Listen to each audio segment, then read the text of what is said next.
Welcome to the Herpcore History podcast, presented to you by Little Shop of Horrors. Feel free to reach out to us on any of our social media platforms for any of your feeder needs. All right, let's go ahead and get into this episode.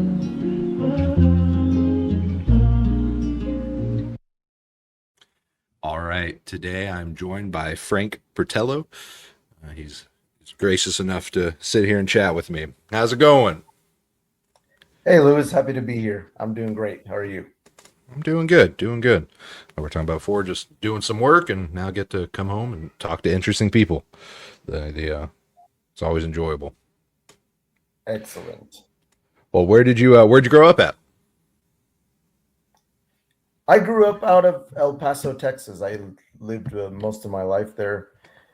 My parents were Mexican immigrants that established a school there, and that's been my hometown since. And I only recently changed locations in the last 3 to 4 years. Okay, cool. And then when did the reptile stuff start? Being out in El Paso, you're kind of in the holy land for Texas herpers. Yeah, it is definitely an ideal place to be. And obviously, when I was pretty young, I didn't really appreciate just how of a special place it was. But one thing I did know, even at a very young age, is that I like getting out and I like finding critters.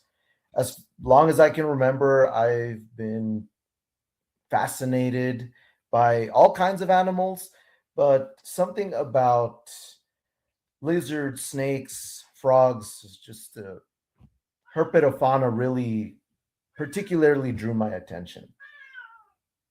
Gotcha. And so did that really culminate when you were younger? Were you going out and you were looking for stuff, or? Yeah, I was at a much scaled back level, but just to give kind of a slight little picture here, my parents, they had a small, or have still, a Montessori school. And at the time, it was kind of at one of the fringes of the city. Beyond their school property was basically just open lowland desert. And so oftentimes after school hours, and especially during summer school, I would just ask them, hey, can I go out into the desert for a while and wander around, look for lizards? And so that's really what I did. Obviously, I had no idea about herping as a hobby, as an activity at the time. I just knew I liked getting out, looking for lizards. And even though rains are generally kind of scarce in the desert, anytime it rained really hard, I knew that there were going to be toads. So I would always ask my parents, oh, can you take me to this local pond, see if I can find some tadpoles and frogs? Very cool, very cool. And, especially being out there. And so what were some of your first interactions with stuff? And were you collecting animals, or were you just solely going out there and enjoying them in the field? Yeah, at a younger age, I didn't really collect. I occasionally kept a few side blotch lizards for a couple of days. Oftentimes I would turn them loose. I started more so collecting some animals once I became much more knowledgeable on the specific taxa and species that inhabited the Chihuahuan Desert, and much more knowledgeable about reptile care in general. And so I would say later on into my mid to upper teens and early 20s is more so when I started adding a few of the Chihuahuan Desert species to my collection. Gotcha. And so were you keeping anything before that, or was it just an interest in field herping that then turned into... Oh, what were you keeping? It was pretty standard reptiles that are fairly abundant, or were at least fairly abundant at pet shops when I was growing up. Green anoles, and though I certainly don't recommend green iguanas as first time or kind of young hobbyist pets, but I did have some green iguanas, and I did have them for quite a while. Box turtles, kind of basic stuff like that. A ball python. Very cool, very cool.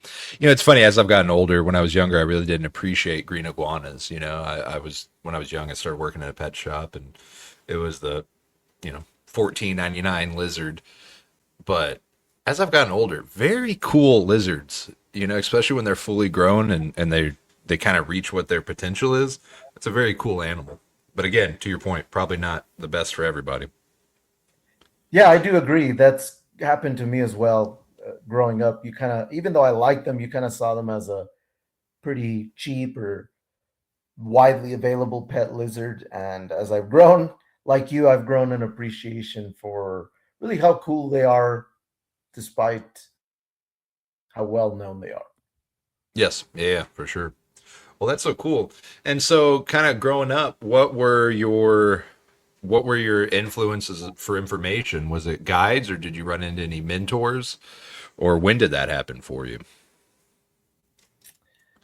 Yeah, I suppose personally, I didn't really grow up knowing kind of older timers. That came much later on in my herp journey. Growing up, really, it was a few of the well-known TV personalities like Steve Irwin, Corwin, those guys that would add some inspiration to my desire for more knowledge about biology, biodiversity, reptiles, of course. And I just kind of did my own thing for a long time. And once I came into college years, that's when I started having mentors there at the university and then meeting some more of the much more experienced herpers from previous generations. Yes, sir. Yeah. Yeah, and how interesting that is. So early on when you were into this stuff, were there any points where you kind of ran into because I don't there's no real reptile shows over that way at all, right? That I can't think of. I think everything's more kind of central Texas or Dallas. And so that's kind of a Right. little island out there. Yes, exactly. And for a long time, there weren't reptile shows in El Paso ever. And at some point, if I recall correctly, I think in my college years, there were some sporadic shows, but I'm not sure if those have continued or if they were discontinued because it was one of those situations where it would happen 2 years consecutively and then it would stop like that. Yes, sir. Yeah. Did you ever go to any of those? That also took quite a while. I think my first reptile show I was in high school, and it was funny enough my first ever kind of long road trip without my parents, where I drove my younger brother and my younger sister to the Pomona show all the way in Southern California. So that was a Oh, nice and fun little adventure to go on at a younger age. yeah. What was that like? Well, I've never been to that show, but my understanding is it's a larger show. What was that like for you? Oh, it was a blast. I had no concept before then that there were so many varieties of different reptiles being kept in the hobby, and just seeing all that kind of in one place was mind blowing at the time, and I really enjoyed it. My brother and I, of course, we also took home a few goodies with us, but just seeing the amount of species there, and at least my impression at the time was that yes, you had your very popular species like leopard geckos, ball pythons, but it wasn't just entirely dominated by those. There were still plenty of varieties of different species that were being presented there. Yes, sir. Yeah. Yeah, over time as the hobby is kind of not fully matured, but as it's started to mature, I think we've gotten to a point where you kind of see a boiling down of a lot of the commonly kept species, and you're you Yes, know you're getting the Budweiser of reptiles, right? Where everybody knows, right? You can go up to anybody and show them a picture of a ball python, and there's a good chance they're going to know that, or they know someone with a pet bearded dragon. I guess it's a trade off there that for the time being right now with where we're at in right. the hobby. That is a great analogy, though. The Budweiser, yeah, Yeah, I mean, I think it's better. I think it's better than not, right? I think that as more avid keepers or enthusiasts, you feel yourself, you know, there's some I don't know, negativity to it for some reason, and I don't think that necessarily needs to be the case. Um, because what it's brought to the community and to the hobby, the resources that we have available to us now, is so unique compared to our forefathers in the hobby. Yes, I do agree with that notion. And I think just kind of building on your point, it does put at least the fact that there's a reptile hobby on a lot more people's minds. So they're aware that this is a hobby and stuff. And I think the net good has overweighed the bad. For sure, for sure. I think so. I think that there's a lot of animals that wild animals that get to keep crawling that don't get their heads cut off because someone knows somebody with a pet reptile that makes them think for a second. I Yes, think it's better than it is worse. agreed. Excellent, excellent. And so, one thing that I know you from, and I see is some of your excellent photography and everything. And so, when did you start getting more serious about field herping, and what was the in betweens there? I guess what was before that? You went to California for your snake show. What am I missing there? So around my high school years, that's really the point where more seriously started, I suppose, herping. Though I still wasn't quite aware, I think, of the term herping, but I started looking or targeting specific species in the local mountain ranges, like just wanting to see blacktail rattlesnakes, rock rattlesnakes, Transpecus rats. And at the time, I wasn't collecting those, but I just wanted to find them. I wanted to look at them. And at that point in high school, there still really wasn't a lot of tech by the way of phones. So, I mean, it was kind of the old brick Nokias, right? So, I mean, I wasn't even really documenting anything on my phone. It was just getting out to find these species and see them in the wild. That really drew me. And I think based on those years, it just kind of snowballed from there into my college years, grad school. And it's been slowly building since, it seems, because these days, especially during the herping season, I'm out almost every day. Living the dream. And so early on there, what were some of those target species you have, and do any stories stick out for you as kind of fundamental moments in your life? Yes. So one of them, I remember I was with my family actually at the Waco Mountain from a little camping trip in New Mexico, and we wanted to stop by Waco Tanks, actually, the historic site there at the Waco Mountains. That is a very popular site for visitors, rock climbers. But, like, as is often the case during the warmer months, there was a huge line coming out of the state park because it attracts so many people, like rock climbers. Yes, sir. And so we opted my dad at that point said, well, instead of the park, let's just go to the hills, to the Waco Mountains. It's one of the few areas in West Texas where Lewis. Yes, sir. Can you hear me? Yeah, it seemed like I got kicked out for a little bit, but I got back in. Sorry about that. Yeah. All good. No, it got a little choppy there, and Okay, cool. Yeah, excellent. sounds good to And me. But anyways, there was, I don't know at what point I got cut out. yes, sir. The last thing I know that we were talking about was heading to the Waco's tanks and seeing that there was a long line, and so your father decided to just work that or go, see the hills of that area, and then it kind of got choppy there for me, so I missed the details there.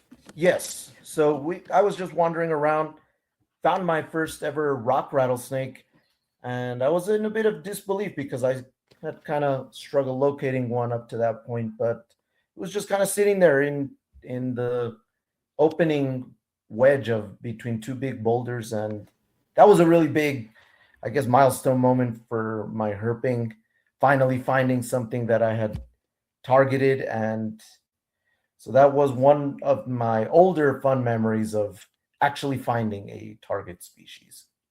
Yes, sir. Yeah.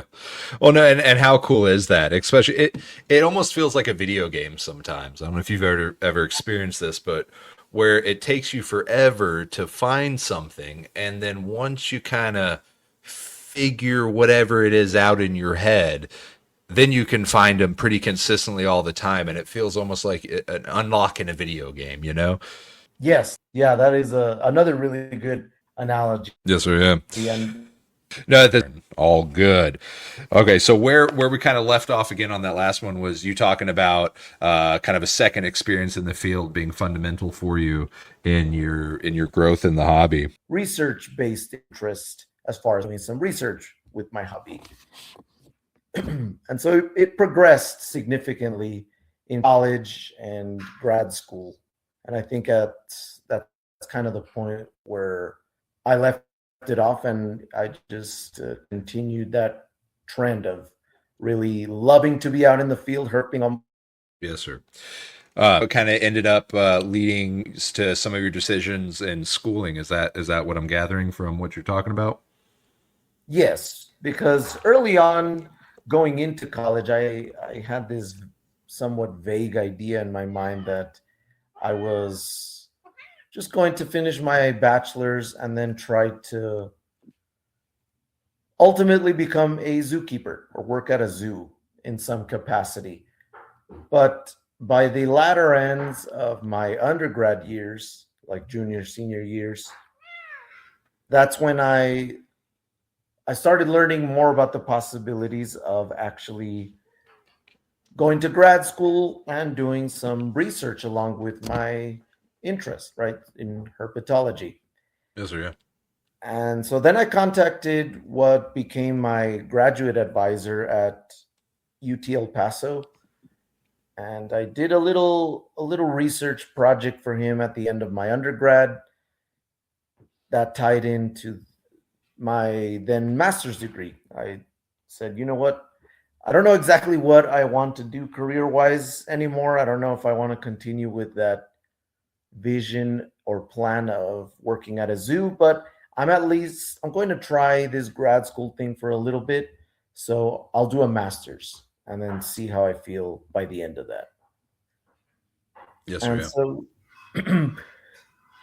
I liked for sure the research and field aspect of grad school. Of course, there's other things that are not going to be to everyone's liking, and one can kind of get burned out on. But at least for my master's, I generally enjoyed the experience, and so I said, you know what, I think I'll try a PhD. I'm going to go for the PhD, do some more research, and maybe even become a research based professor.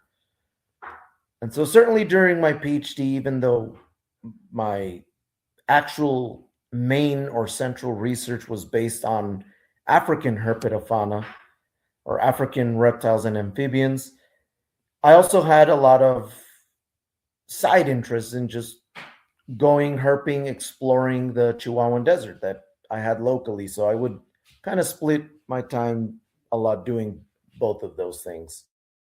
Yes, sir. Yeah. Now, is that something? So you're talking about the working on some of Africa's reptiles. Was that something? Where did you start herping out of the United States at any point? No, I didn't. Okay. So for sure during my master's degree, when I was studying a species of Central African tree frog, the the committee just straight up did not give me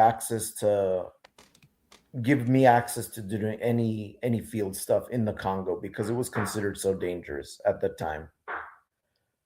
But by the time my PhD came around, especially the latter years, there was an opportunity to go to Uganda one summer and do some field action there.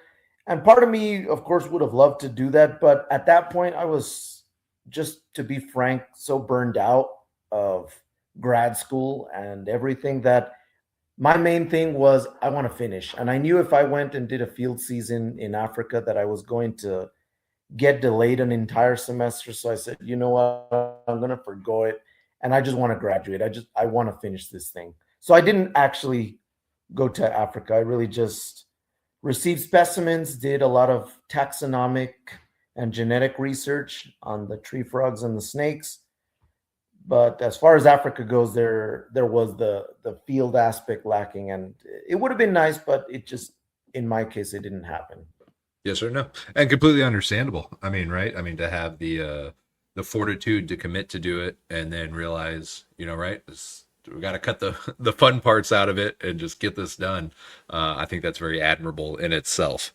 So, kudos to you. Oh yeah, I appreciate it, but it was really the burnout that was getting me. Although one thing I do that I did get an opportunity during my PhD research, and this was early on when I was still exploring possible research topics to do for my dissertation. I did get to do 5 weeks of field research in Indonesia, so that was really fun and kind of enamored at least a little bit of my herping love for the tropics. Although my true Yes. love will always be the desert. It's funny. Someone like yourself that you've got to experience that and done those things. It's something where I'm very hesitant to herp outside of Texas because I find myself absolutely obsessed with West Texas and the Texas species of reptiles that we have, and a fixation. And I'm so terrified that I go to somewhere else, and what if that spreads to that area? And then now I'm torn between two of these places. It's a pretty dumb way to look at it, I will say. But personally, that's the way I feel about it. Where I'm like, I love this spot so much. No, yeah, I can completely relate to that, and I don't know. I mean, despite the many beautiful places that I've gotten to explore, and I do have love for those places, I just can't get enough of West Texas and the herpetofauna, the landscape. I love it out here, and I don't think I'll ever get tired of herping out here. And Yes, even sir. with that said, uh, despite it being my favorite, there's still plenty of other places that like I said, I've been lucky to visit, and I do have. There's a little part of me that I guess will always be have some love for that kind of herping, but Yes, sir. nothing has trumped West Texas for me yet. Well, that's good to hear. I like to hear that. I hope that that'll hopefully motivate me more to try new things. Well, excellent. And so, what were some of those trips like? Out of Texas, out of the United States. What stands out to you? So some of the places that have, I suppose, stood out to me outside of West Texas, one of them for sure has been the Sky Islands of New Mexico and southeastern Arizona. I think that that region of the kind of a collision of ecosystems between the Chihuahuan Desert, the Sonoran Desert, and then the elevational gradient that changes the landscape completely. That region, I think, has some magic to it, and it's one that has drawn me back. And although I don't visit as often as I'd like, there's a part of me that always misses the times that I don't visit because it's a really cool place. Another spot that growing up, I would have not imagined herping has been in the Balkans in Europe. That place has also been quite a fascinating region that I've grown to love to explore as well. And then Very there interesting. was Southeast Asia, the Indonesia. I think that one stood out, even though the tropics present their own challenges, just like every region. I did enjoy that field season and exploring the tropical zone there. Yeah. Well, I think that kind of brings up an interesting thing to talk about is as a person that is an avid desert field herper, right? I think that shapes the way that we herp and the way we think about the animals that we're seeing and how we're going to target those animals. And after, a lifelong focus on that to where you know what the temperatures are going to be here at this point, and all the different factors that go into that that you apply to when you're going out and looking for something. I can only imagine that when you're in a rainforest environment, what are some of the lessons that you learned or that you thought about when you were in these different environments that either did or didn't work, or when were kind of those like where I don't know, you thought about it, you know? Right. I think something that has long been helpful for me to think about, to ponder about, and continuously reflect, even here in West Texas, because it can be humbling, is that always assume that anything can kind of happen in the field. Don't kind of discount certain variables or certain things. If you experiment long enough with all of the variables, there's going to be some exceptions. So just, I think in general, having a humble mindset, kind of one of, all right, let me go into this new landscape and just try to not assume anything and look everywhere. I mean, that sounds kind of vague, but that's what I slowly picked up in exploring these vastly different ecosystems. Is all right, I'm essentially a noob here, so I'm just going to kind of look in every direction, up, down, side to side, even things that might not necessarily be like places of focus where I'm looking, so to speak, in the desert. Yes, sir. Yeah. No, and I don't. I think while it is vague, it's accurate to what I think would be the right way to do that. So very very interesting. One thing, Well, I guess, in a more practical sense, one major difference that is definitely going to happen, I suppose, is that in the desert, you're looking at the ground a lot. And although you do that a fair amount in the tropics, you should definitely kind of do a three-dimensional scan, right? Looking up and down, because there's a lot of snakes and critters in the canopy and the foliage. yeah. Well, I mean, with those adventures that you've been on, have you ran into any moments that were the, you know, holy hell, I can't believe that just happened, caught you off guard? Any interesting experiences, whether herping or just traveling from point A to point B? Oh yeah, definitely. There's been some things that have always been kind of random and funny. For instance, and this will be another case in the desert, but it's one that I've often been a memory I've been fond of. We were out in southeastern Arizona. It was me and, if I remember right, the other grad school that I was studying with at the time. His name is Danny Hughes. Well, we were out there just herping southeastern Arizona, and we went to an area that, one of the few areas that can produce vine snakes. And apparently we, and I'm sure there's truth to it, just listening to a lot of people, a lot of herpers anecdotes and such. But they are considered generally a pretty hard species to find. And I know plenty of really skilled and knowledgeable herpers that have struggled to find them. Well, we were cruising during the day and we see a herper pulled off on the shoulder, and he's photographing one of these vine snakes. So we just really quickly stopped by to admire it, and then took off, kind of went on our way. Some minutes later, I don't recall if it was 30 minutes, an hour, but somewhere in that vicinity, we made another little stop at a shoulder just for some water balance. And I was leaning on a tree, and my colleague Danny, he commented to me, "Man, these trees look like they'd be really good for vines." And then I go, "Yeah, it almost looks like there's one right here."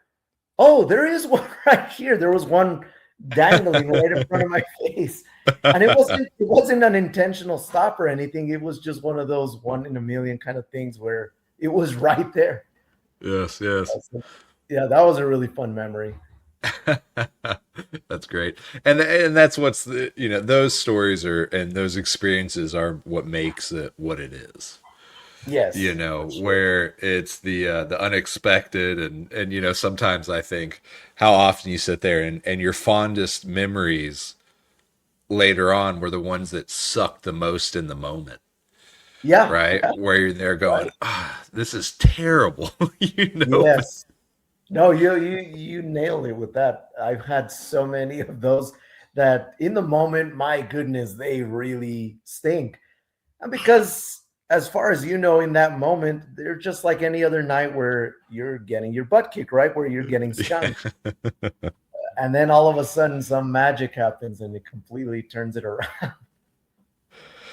and that there's always a chance. There's always a chance. Yes. I got two other ones for you that stand out in my mind. Yes, sir. I'd love to hear him. So another one, and this was one of my trips to Croatia during the summer. And so just to give a little perspective here, a little context. My wife is from Croatia, so that's when I started. I believe we met during grad school, and I started doing more frequent trips out there. And because of that reason, I took a big interest in trying to find the vipers, right? Vipera, like the nose horn vipers, the European adders. Those are species that I had long known of, and I thought they were magnificent seeing them in books, but they were species that were kind of alien in my mind, something that I probably would never see. Anyways, cut that story short. So I started to seriously look for these species, like in particular nose horn vipers. That said, I had spent at least two summer trips searching for them, and I was unsuccessful. I couldn't find them. And I tried looking for them like I do for species such as lepidus that have some analogous behaviors and kind of habitat preferences to these vipers. Okay, that But makes I had sense. failed. And then one particular summer, I go and I had been searching all morning, nothing. I couldn't even find any lizards other than the tiny little Italian wall lizards. I was walking around and I came into this very small little forest clearing that had a rock pile. And I thought, man, this looks like a really good microhabitat for these vipers. And then I looked down and curled right next to my foot is one of these vipers. I'm like, holy cow. So I went nuts. I remember vividly that I started shaking even from how excited I got. But then the viper took off. And I didn't realize that they can be pretty quick when they do these quick little darting movements. I thought they were going to be slower like a rattlesnake. Yes. And this thing slips under a gigantic boulder. And I think, oh my God, this could not have turned out worse. I just lost the target that I had been searching for years, and it was curled right next to my foot. But because I wanted to get a nice little in situ pick, anyways, I kept circling the boulder, poking at it, just trying somehow to try to tease this snake out. Nothing was working. I tried that for a solid 10 minutes.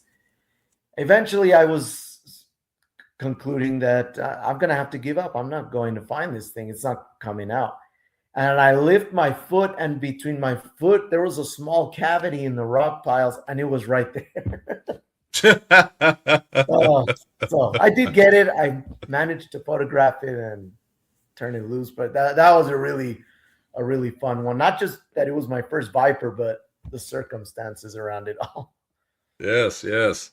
And what a cool story. Yeah, because you don't think about those areas for herping. And so to get to go out there, right, because of your relationship and then go, well, I'm here, I'm going to make it interesting,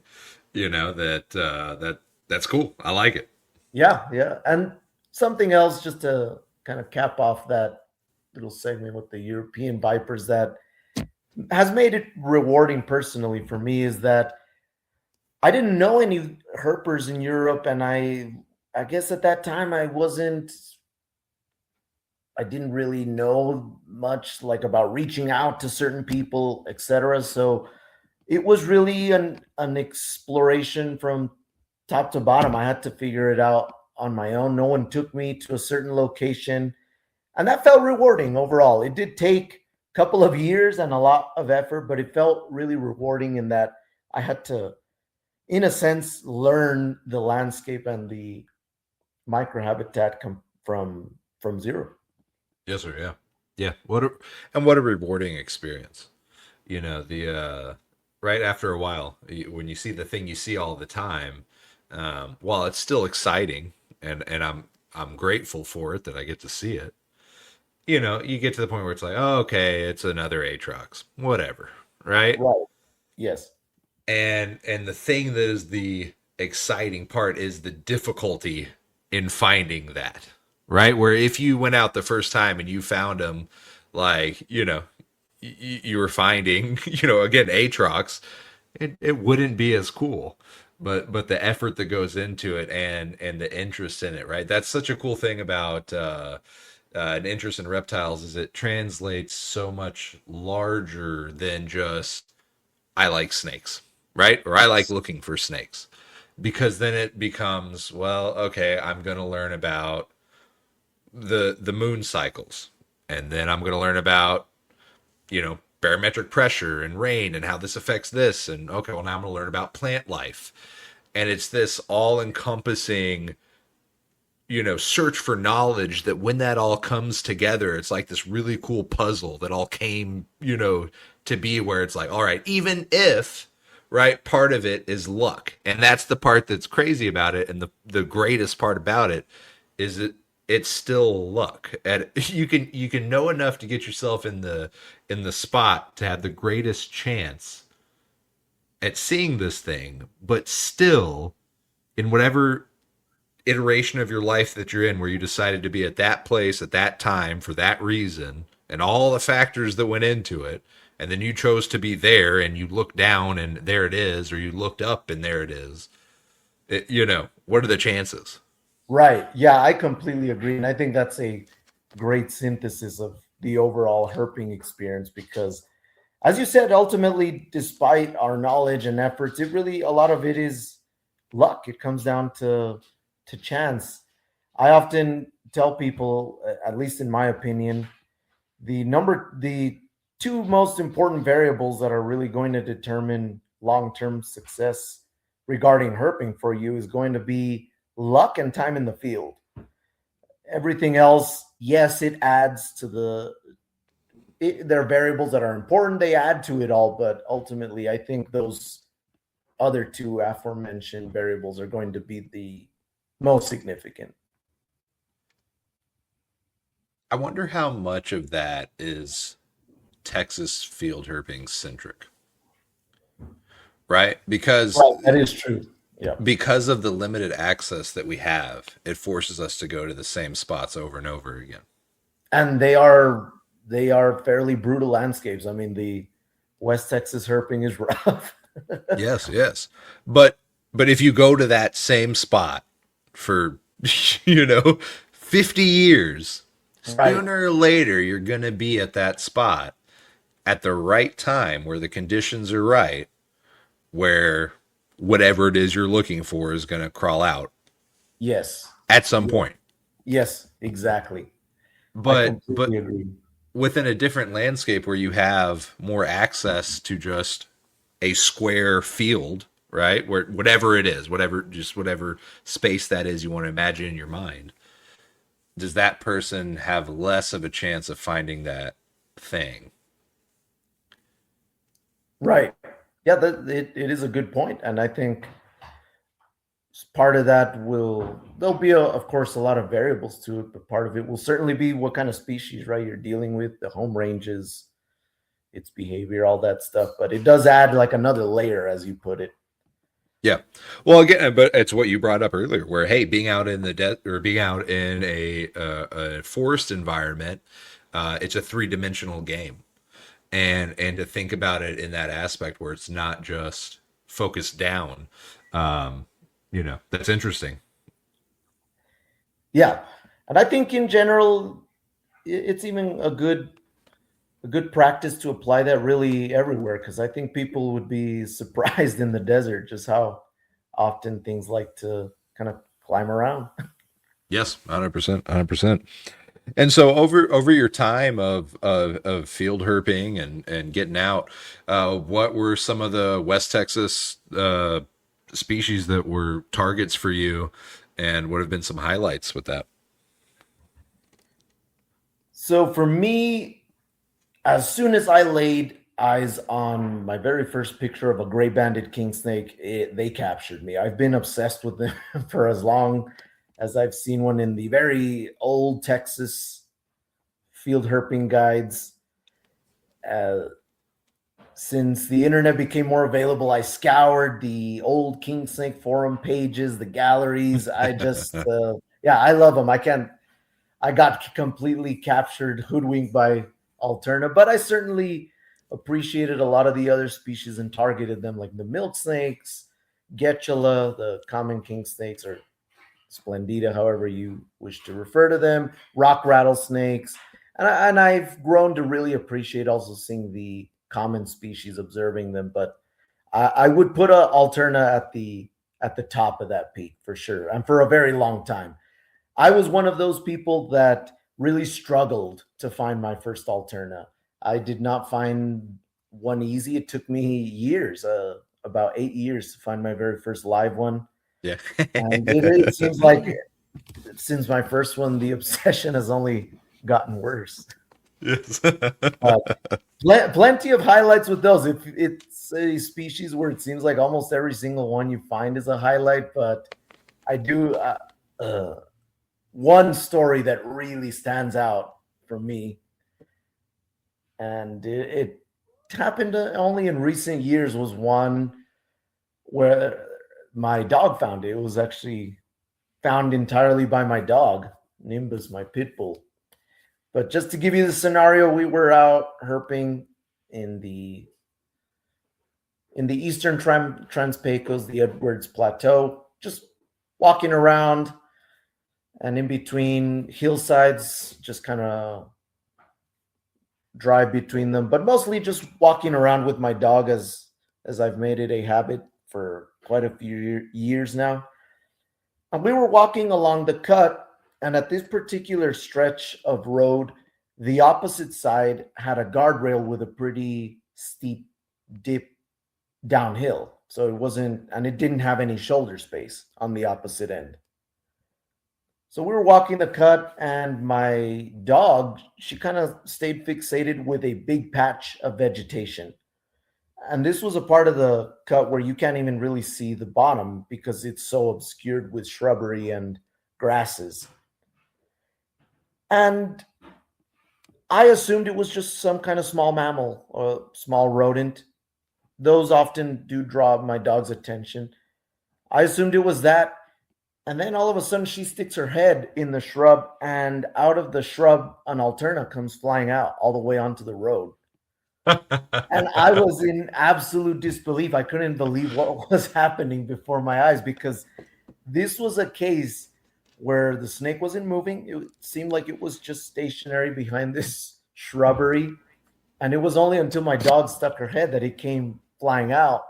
But I would have never found this snake on my own. It wasn't out crawling, exposed, or anything like many other Alterna examples. That's one of my favorite memories for sure. That Yeah, yeah. my Well, that's dog. something I want to touch back on for sure. I think there's many interesting points to that story you just made there, but also too, what was your first alternative like? My first Alterna, that one. So it was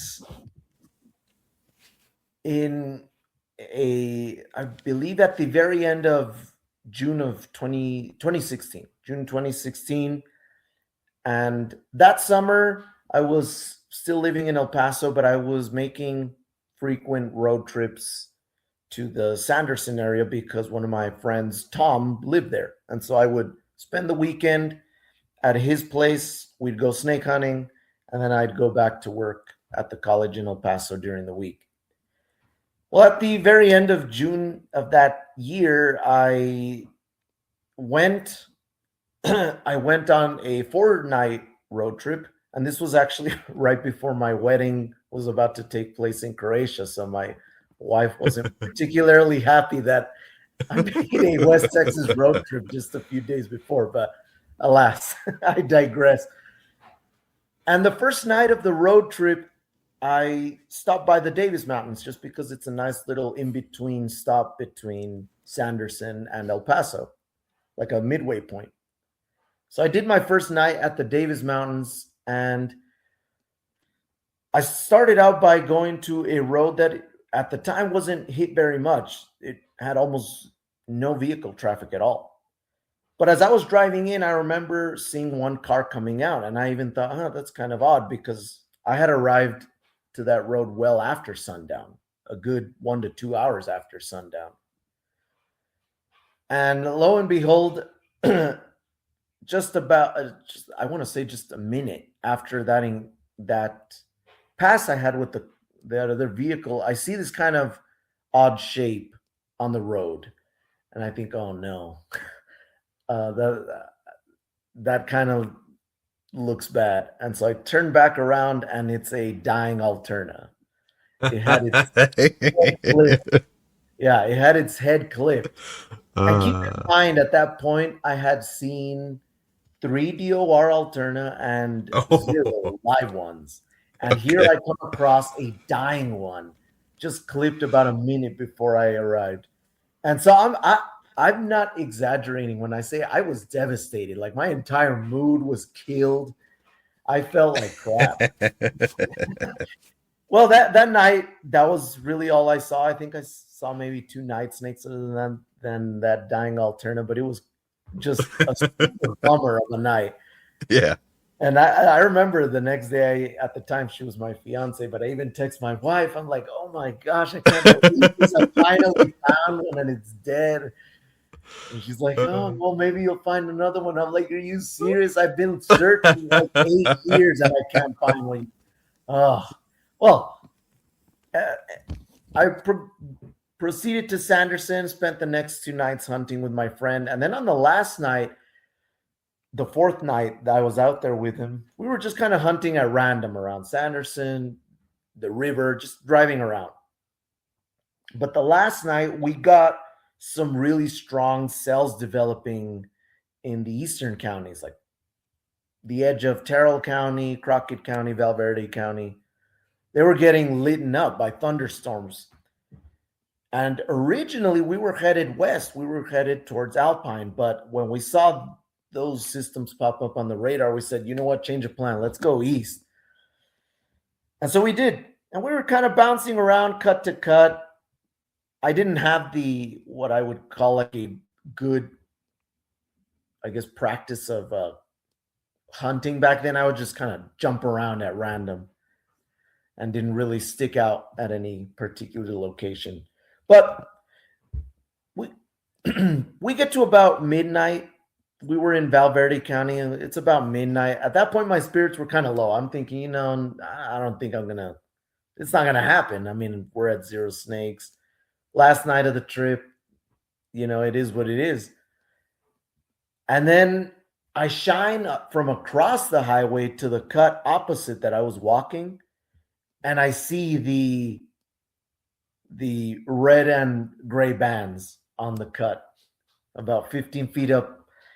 Oh. I had also seen I had also seen plenty of fakes though at that point. So I thought, is it a fake or not? Because I had been fooled pretty good. But then I see it move, and that's when I start to panic. I realize, oh crap, it's a live snake. It's a live Alterna. Here we go. Nothing really unremarkable. Luckily, that part of the cut was pretty easy to climb. Grabbed it, but I was so energized that I did like a sprint about a half mile uphill to my friend because so that was my very first live Alterna, Yes, yes. and it Well, how was great a is great that? memory. Yes. And the only reason I was laughing, I don't want anybody to think I'm a sicko. I mean, I am, but that your experiences with finding your first Alterna are very similar to my experiences, where the first two I found, air quotes, one was squished into the highway, Oh, and I was like, all right, well, at least I know they're real. right? Right. This sucks. After Yeah. I don't know how many years of looking. And then the second one, I saw it for a split second. And to your point about your experiences in Europe and how fast they moved, I didn't realize that Alterna could move so fast. And so I lost that one. Oh no. That's Yeah. horrible. Yeah. That's horrible. And then I finally found one the next year, but it was like concise of where it was like 1 year dead, next year missed one, Oh, then yeah. finally found one, and then that trip I didn't find one, but I found two. Oh, that's awesome. And so I can, yeah, I'm laughing because I know the pain. And now you found more DORs than I did before I found my live one, but yes sir, Yeah, yeah, you get I it, can bro. relate with that. Yeah. Oh, those lost ones are really painful. And they're always the prettiest, huh? Yes. Every time catch a glimpse of them, you just know they're screamers, but Destiny had it different. Hey, I will say though, now if I see an alternate, I don't care. I'll jump in a cactus. I'll knock my teeth out. I'll bust a phone. I don't care. I'm just diving. Whatever gets my hands on that alterna, the in situ picture, not for me, man. I'm gonna grab that thing. Oh yeah, no, I'm with you we'll right we'll there. figure Yeah, out the picture later. I'll take in situ if it feels pretty safe, but if it even feels slightly risky, I'm not playing with it. I'm gonna grab it. Yes, yes. That's so interesting. And so, a couple of points I want to hit here, and then, if at any point you got to go and we're talking too long, you let me know. But I know that I'm a real dork for West Texas stuff, so we'll get caught up here in a conversation. It's too damn long. Oh yeah, no, dude. But a point you brought up is herping with a dog. I think that's I've done that, and that was very different for me. There was many different aspects of that where I didn't expect it. Kind of expected wildlife to stay away from us because I had a dog, and I felt like that was not the case. I felt like it attracted wildlife, unwanted wildlife, Oh, and I see. just an all around different experience. What has that been like for you, and any lessons you've learned from that? Yes, certainly. I started herping with my dogs a while ago too. I think I was around college when I started taking them out with me, and more than anything, it was really to keep me company. I didn't know any herpers really, other than one or two grad students I had with me, but didn't really know, like, wasn't part of any kind of herp society. Didn't know herp people, so I always went alone. That's kind of been my thing for a very long time. Is I've just always gone out into the field alone, and so I'd take them with me for company. And like you said, you also get these ideas of added security, whether true or not, or whether it plays out or not. But I I felt safer with my dogs around me, and it just kind of evolved where more and more, rather than just leaving them in the room and just bring them like only bringing them along with me on my trips, but leaving them in the room, it progressed to them actually joining me in my herping, hiking with me, walking the cuts with me, etc. And I think at this point it's become so routine that it doesn't honestly even feel uh, odd, or that I'm being kind of held back by my dog. She just kind of rolls. I guess it's been so many years of us doing it together, but she just becomes right a part of me when we're walking habitat.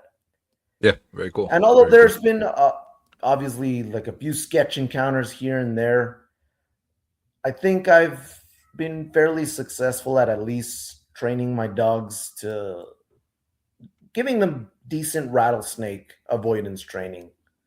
Hmm. They've been pretty good about that, not really tangling with venomous snakes. As far as other animals go, such as mammals, the encounters have been limited, but there's been a couple of them where I think, well, that was kind of a close call or something. And as you said, maybe even attracting them, right? Yeah, yeah. No, I've seen three mountain lions now outfield herping, and and then a fourth one that I didn't see. But that, and maybe it would have happened regardless. I don't know. But I had my dog with me, and you could hear a mountain lion chittering from the other side of the street, the other side of the Oh cuts. yeah, And I yeah, was like, man, I'm sure that many more mountain lions have seen me than I've ever seen, but I've never had this happen. right. This is weird. And then this cut we were walking was quite long, and my partner, we split up. He goes one way and I go the other way, and then we crisscross each other, throughout the night. And he said, "Man, I heard something big run by me. I think it was a mountain lion." I said, "Actually," I said, up at the top over there, we were hearing something kind of weird, and I think it was a mountain lion. And we're like, yeah, Yeah, it's kind of eerie. yes, yeah, yeah. Yeah, I've That encountered a couple of lions in the field, and especially on foot, it's pretty eerie. Luckily, none have ever tried anything, but it's always a little bit, as we've pointed out, kind of creepy encountering them. Yes, yeah, yeah. It's funny. Anytime my wife goes out there, she's like, "Oh, I hope we see, a mountain lion." I'm like, "Man, I, I don't, I have no interest. I've seen three, and I'm the least interested person in seeing mountain lions. It doesn't make me happy." I'm like, ah, Yeah, damn. on foot. Like, I mean, from my truck, I'll be okay. I'll enjoy that experience, but on foot, it's I could definitely do without, especially when they're close by, because I've had one following me pretty close by, and that was not fun in the moment. interesting. Did you have your dog with you when that was going on, or was it not? No, I actually didn't. It was one of the occasions where Interesting. I just left her in the truck with a water break, Uh, because I'll occasionally do that every few laps or so. I'll leave her for a lap to drink some water and get a little break. And it was on one such round like that. And I see these shining eyes out of the shrub, but I honestly assumed it was a deer. I mean, even me that spends 100+ nights every summer in the field out here, I very rarely see mountain lions. I've seen maybe 5, 6 ever in my life. yeah.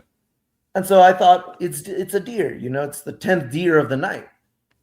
And then it pokes its head on the side, and I see clearly it's a lion. And I'm only a good like 20 meters away from it, so it felt way too close for my comfort. And it didn't look too big either, so I'm thinking it was somewhat of a immature animal. Yeah. Well, I started slowly kind of, while facing it, backing away towards my truck, which was about a quarter mile up the hill conveniently. It followed me for a solid 50 meters, not aggressively or not trying to pounce or anything, but just kind of keeping pace with me at a distance.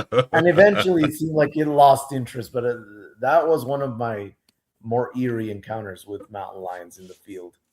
Yeah. Yeah. Well, I think another thing that's interesting about West Texas and is sometimes some of those freaky moments, right, where the whatever iteration of truck driver desert person pops up on you. Do you have any weird experiences with people out in the field? Oh, yeah, plenty. In fact, for many years, my parents, every time I'd go out onto the field, their biggest concern was always large predatory animals, right? That seems to be most people. Yeah. Mountain lions, bears, what have you. But I would always tell them, no, you know what? I'm not nearly as afraid of the animals, even if they're large predatory mammals, as the people, because I encounter way more. Well, it was very strange and unfortunately sometimes hostile people out there. Yeah. But one of these encounters, I remember it was May, some years back. I don't recall which year, but there was a supercell that was approaching Langtree, and I was trying to keep in front of it while hunting, hoping to benefit from some of that outflow of the storm. Well, I couldn't. The storm was a lot faster than I anticipated, so it quickly caught up to me, and it was dropping massive 3-inch hail. It was a potent storm. So I knew I had to seek cover, or my Jeep at the time was going to get obliterated.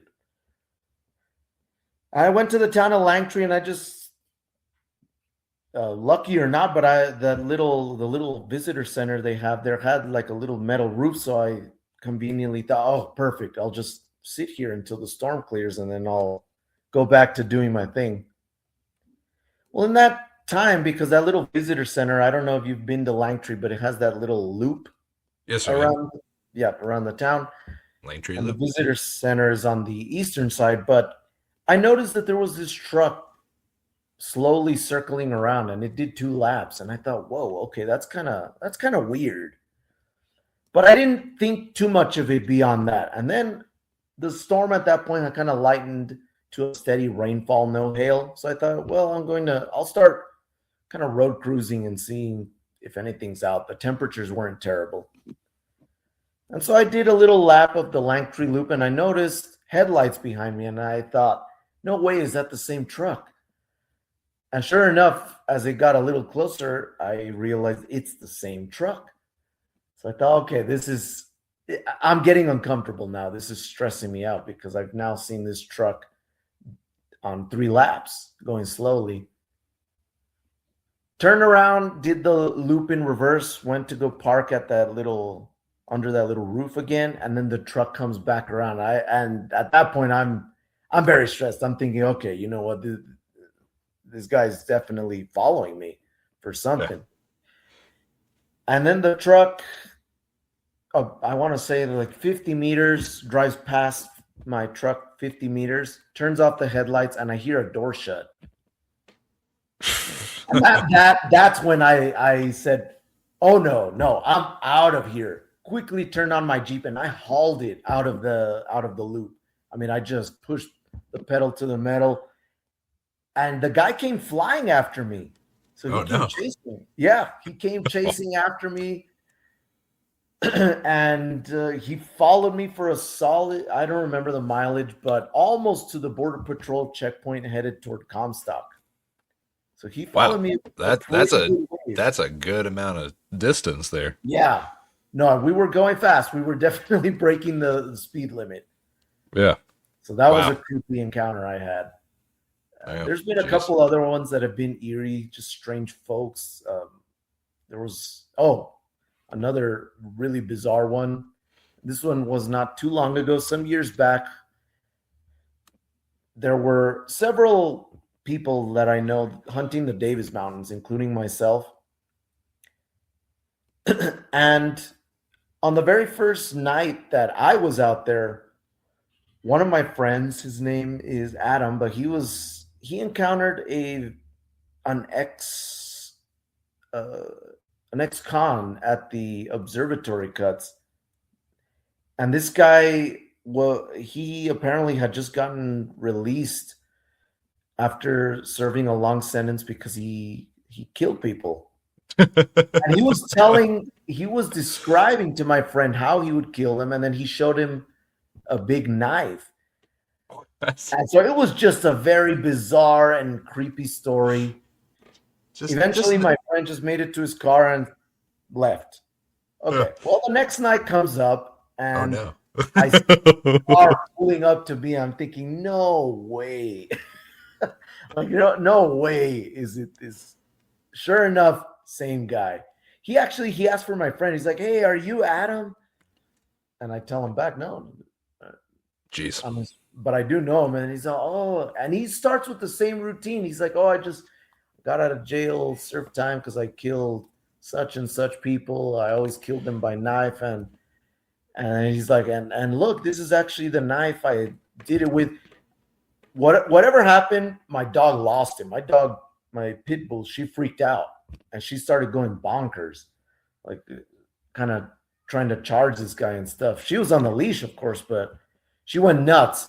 And I think the guy got a little off put by that or didn't want to mess with the dog, whatever it was. But he backed off and he said, "All right, you know what? I'll leave you alone, man." But that was another creepy encounter that was not fun at all. Yeah.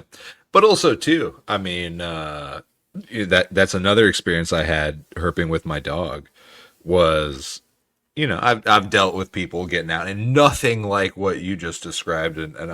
My point is to get back to that. But I had, one of the first times I took my dog out with me, I had a guy that pulled up beside me, and you're used to that happening, and you go, okay, it's another field herper, and you expect, hey, you finding anything? How's it going? Right. Something like that, right? Yep. And this guy gets out of his truck and then just starts walking towards me. And I'm like, okay, right. Stops right, a little bit behind me, then just does that. And I'm like, okay, that's a weird situation. Also, right. I conceal carry as well. But I'm there going, you know what I mean? Like, nothing's bad right now, but this is weird. It's weird.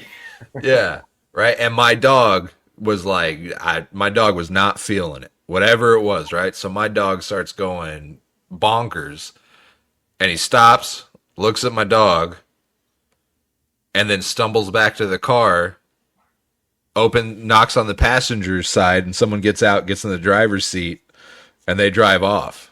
So I assume the guy was just drunk. But yeah. I didn't have to deal with it really at all. I said, "What's up, man? How's it going?" Then that's about as far as I got into it, and my dog took care of the rest. And so a situation like that where it's like, right? Hey, man, you know what? Yes. I don't want you around me. Get away from me. But at that point now you've drawn a line in the sand, right?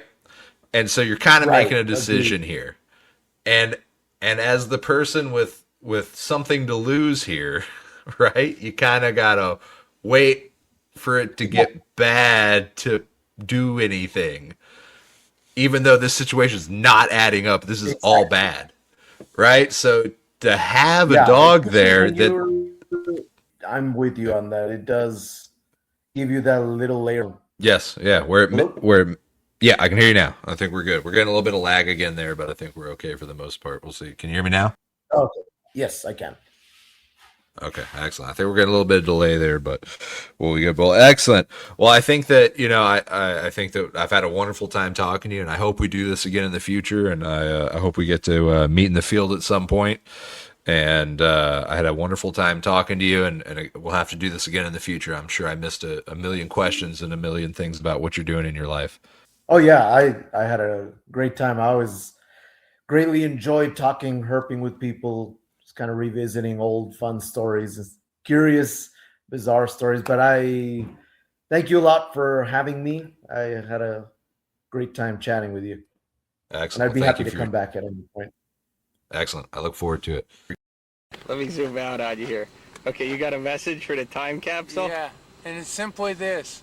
My prediction for you is that even though you'll forget all about this in some way consciously, next summer at about this time, you'll remember to return.